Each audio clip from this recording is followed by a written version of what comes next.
បាទសួស្តីអ្នកនរនេះយើងនឹងមកបង្កើត DNS server លើ Windows Server 2022ដោយខ្ញុំនឹង set up forward zone ហើយនិង reverse zone ជាដំបូងយើងចូលមកនេះយើងត្រូវទៅ manage ហើយ add role and feature ហើយយើងចុច next មកយើងដល់ server នេះយើងត្រូវ install DNS ចំពោះអ្នកអត់ទាន់មានតែពេលខ្ញុំមានហើយ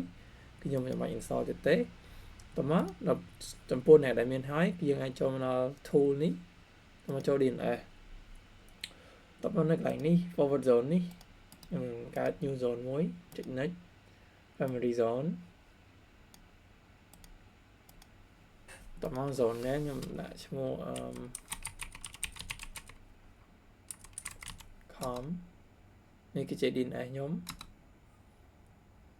តើមិនអត់ឲ្យ dynamic update ទេ finish បាទមកដល់នេះគឺយើងបាន DNS របស់យើងមួយហើយបាទបន្ទាប់ពីយើងបានបង្កើត forward zone ហើយយើងនឹងបង្កើត host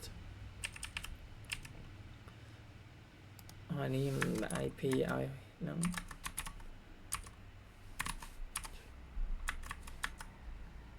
ខ្ញុំនឹង add host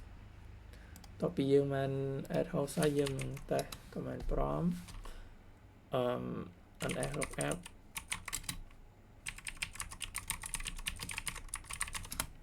បាទនេះយើងនឹងឃើញវា response ត្រឹមត្រូវហើយតមកយើងនឹងចូលមកបង្កើត reverse lookup zone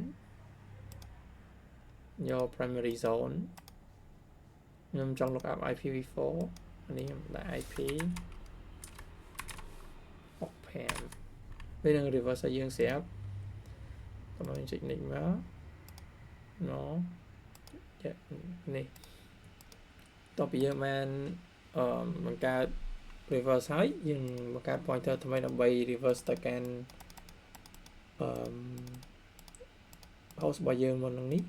បាទយើងបាន point វាមកហើយវាគឺយើងបើកចូល lightning តែមក command prompt យើងពាក្យ ns lookup តែយើងមក IP ម្ដង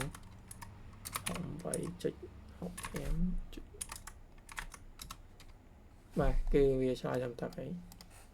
បាទអរគុណវីដេអូខ្ញុំមានតែប៉ុណ្្នឹងទេ